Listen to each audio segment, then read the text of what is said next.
Hello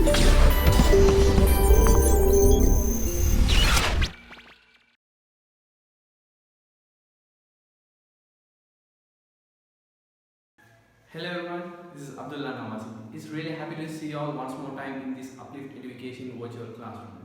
Today in this video we are going to discuss a new topic called photosynthesis. So before I come into this topic, photosynthesis, we will discuss about the requirement of energy in living organisms. We all know all organisms basically depend on energy for all their cellular requirements, for its growth, all its physiological requirements. All organisms depend on energy. Now we'll consider how these organisms obtain their required energy. So if you consider a human, we obtain the energy required for us by eating food. So we gain energy from food.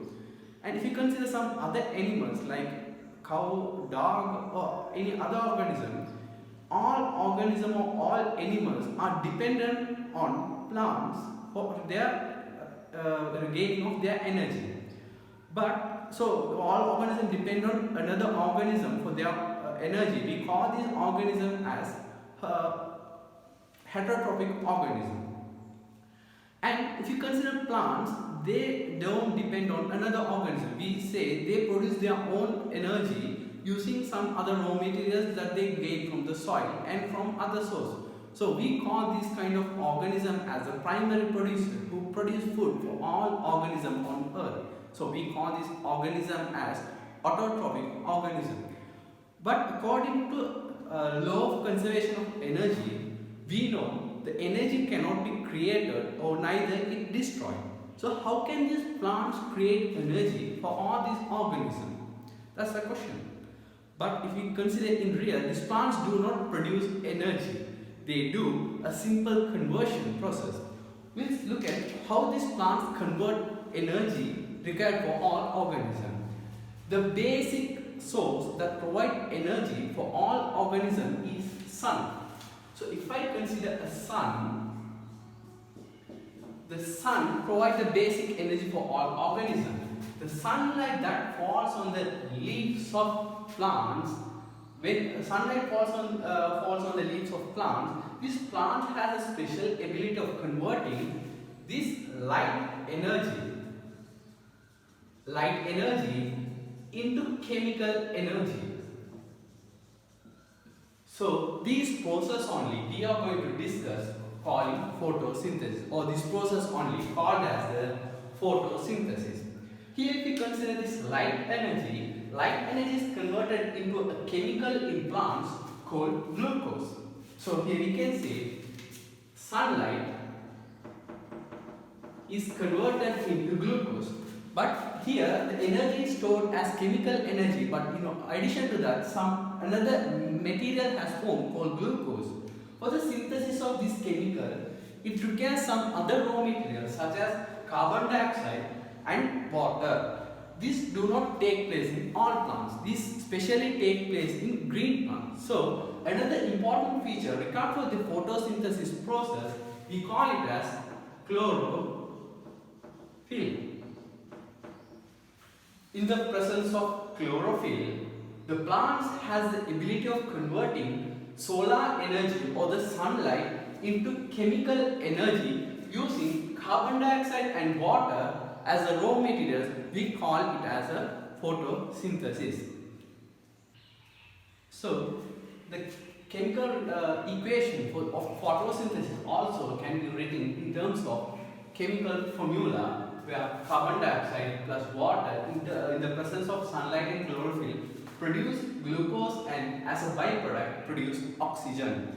This can be balanced. If you look at this equation, you can see this equation has not balance. We can balance this. Okay, now this is a balanced equation, balanced chemical equation of photosynthesis. Now we'll consider on the factors required for the process of photosynthesis.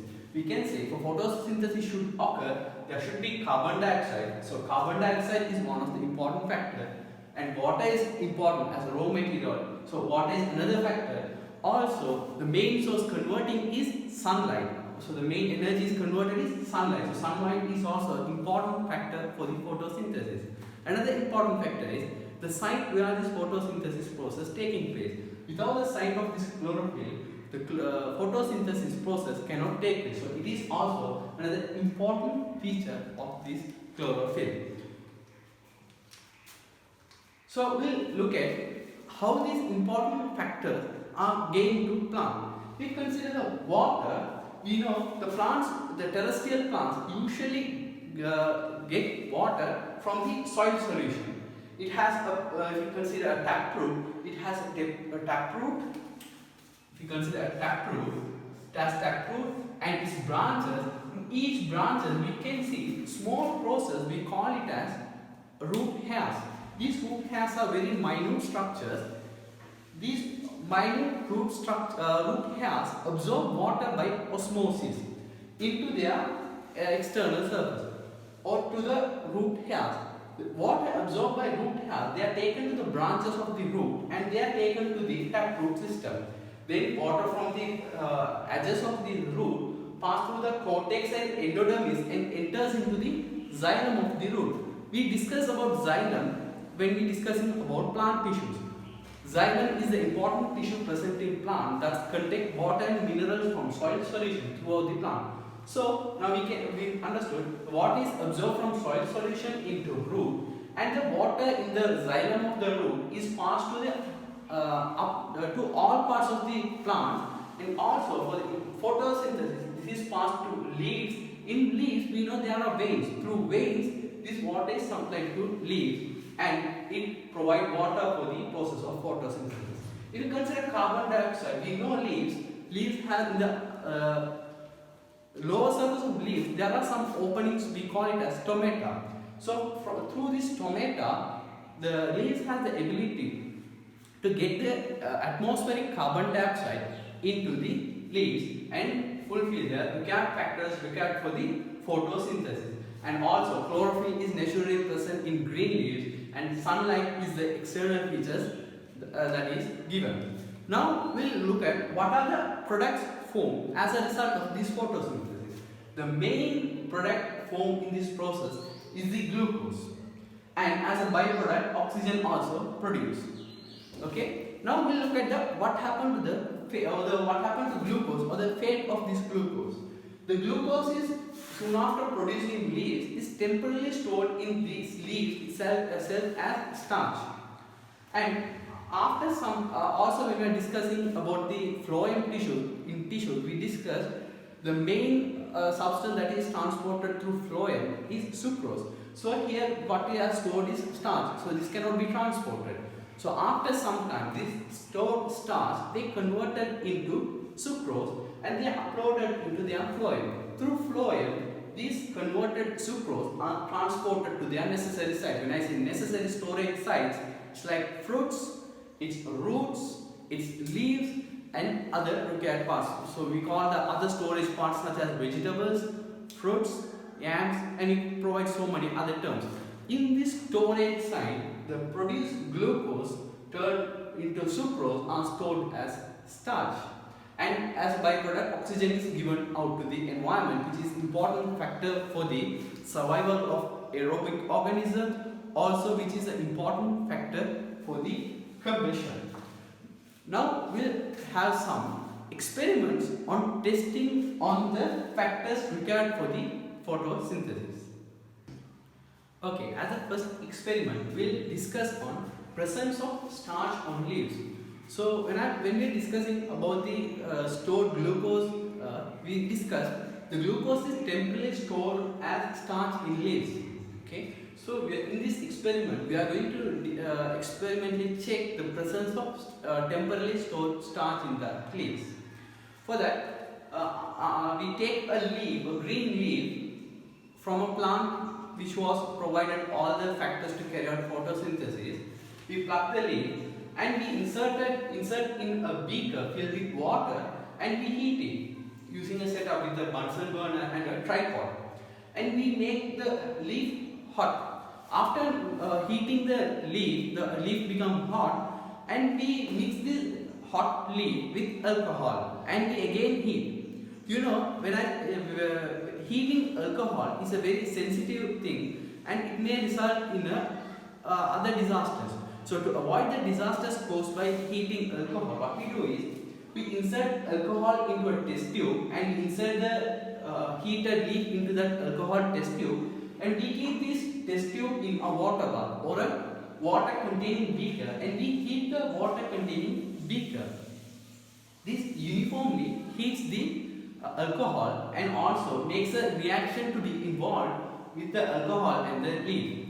As a result of reaction between alcohol and leaf, the greenish color of the leaf disappears or the chlorophylls are removed from the leaf. So we take out the leaf out, and when we wash out with water, we can observe a white color leaf. So here the green color leaf has turned into white color. We carry out this alcohol procedure to observe a color test when we are doing experiment to test for the starch. In your grade 10, you have studied about starch and the experiments to check for the presence of starch.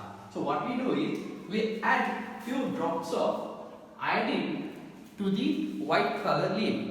So you know, if there is starch present in that leaf, with the addition of iodine, this will result in a violet or a bluish purple color. So in this experiment, most of the time, not only most of the time, definitely we will observe such an observation where white color leaf turns into bluish purplish, that confirms the presence of starch. Okay, as a next experiment, we'll have the experiment of testing requirement of sunlight for photosynthesis.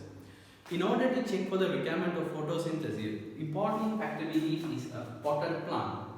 We take this potted plant and keep in a dark room for 48 hours or 2 days. The reason for keeping this potted plant in a dark room, we already said there will be stored starch in the leaves. We have to make them all the stored starch in leaf to be settled in the storage site. So after keeping in 2 days, all the starch in the leaf would have settled in their storage site, and this leaf is permanently out of starch. Then we freshly take this potted plant from the dark room, and we take 2 leaves, because when we are doing an experiment, it is also important to carry out a control experiment. A control experiment is providing all the factors required for the experiment except the factor we are testing with. So here the factor we are testing with is sunlight.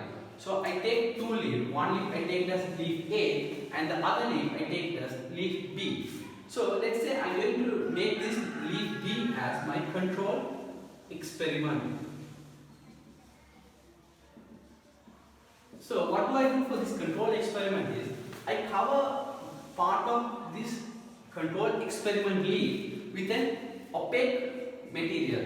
So when I cover this leaf with an opaque material, this leaf do not gain sunlight or do not expose to sunlight. But the experiment leaf, because leaf A, it is highly exposed to sunlight, and we keep this plant for another 2 days in the presence of sunlight.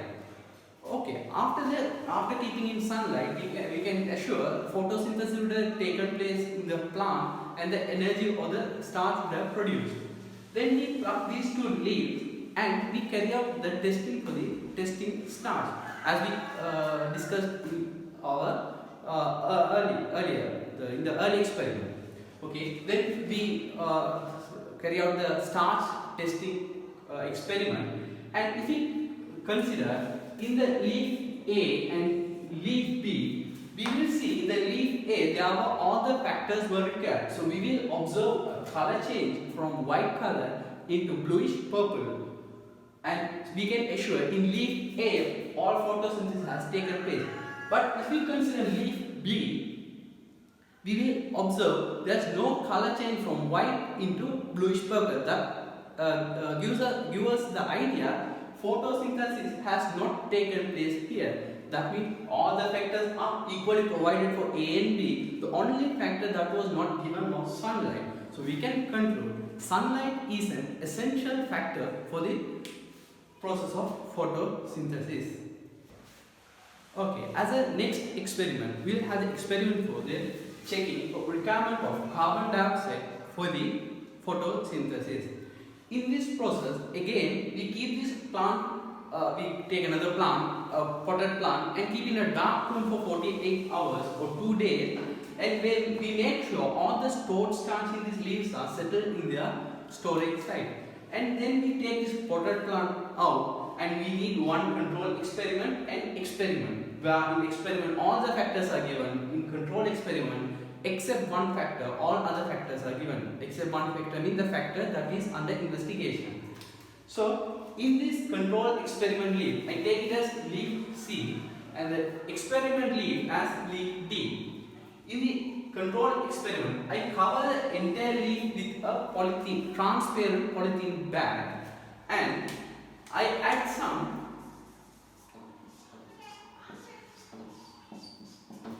potassium hydroxide solution into this polythene bag. The reason for addition of potassium hydroxide is this potassium hydroxide has the ability of absorbing carbon dioxide from the gas surrounding this leaf.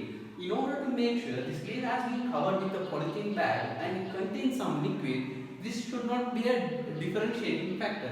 In order to avoid this, we also cover the experimental leaf with a polythene bag and we add some water into this polythene bag. And now we expose this leaf in atmosphere in the presence of sunlight, and we make sure all the factors are given except carbon dioxide for control experiment. After 2 days, we pluck these two leaves and again we carry out our test for presence of starch in the leaves as we discussed previously.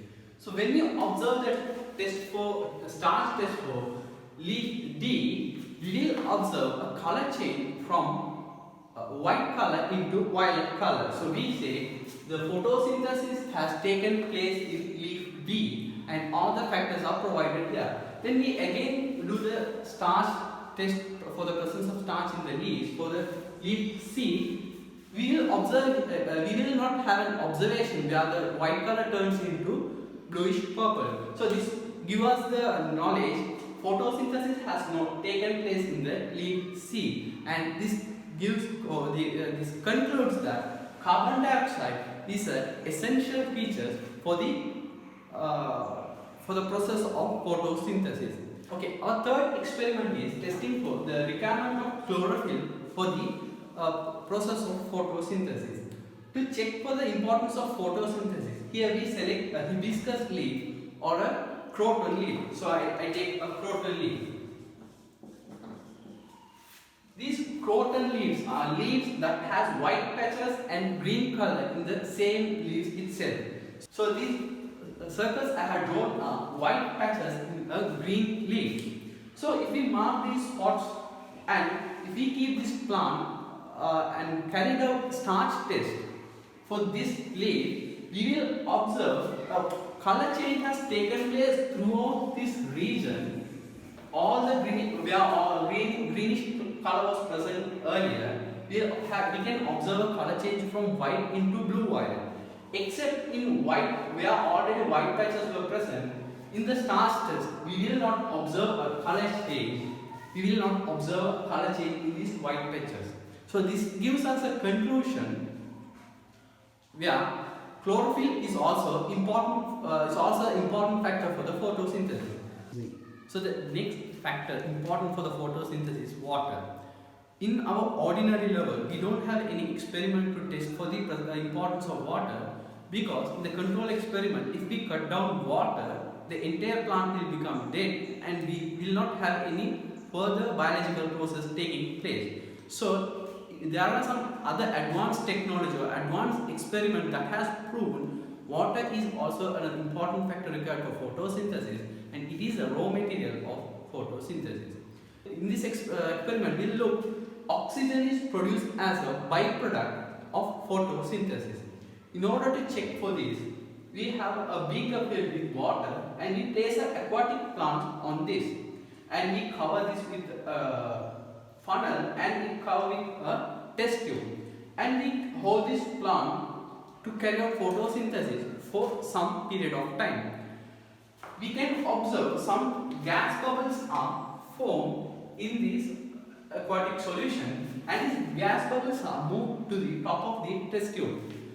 When one-fourth of the test tube is filled with the above collected gas, we take out this test tube out and we hold a burn splinter above the test tube with the collected gas. So we will have an observation. This burn splinter start glowing with a bright flame. So we can have a conclusion. The gas produced in this experiment is oxygen. That's the reason why the burn splinter glow with a bright flame. So here in photosynthesis, solar energy has converted into chemical energy and stored as food in plant. So all the organisms on the earth directly or indirectly depend on the energy produced by the plants. Another important feature is plants produce oxygen as a byproduct of photosynthesis, which is an important factor required for all the aerobic organisms and important gas for the combustion. Also, this gas absorbs carbon dioxide and release oxygen, and this helps in the maintaining of carbon dioxide oxygen level in the atmosphere. We know all the combustion process in the world release of carbon dioxide. If the carbon dioxide just keep collecting in the atmosphere, we call it as air pollution. So we are required gas increasing more than its factor that has to be present. We call it as air pollution. So this photosynthesis process helps in avoiding air pollution by maintaining the level of carbon dioxide and oxygen in the atmosphere. Another important features when we discuss about the carbon cycle, this absorbed carbon it helps in the maintaining of the carbon cycle.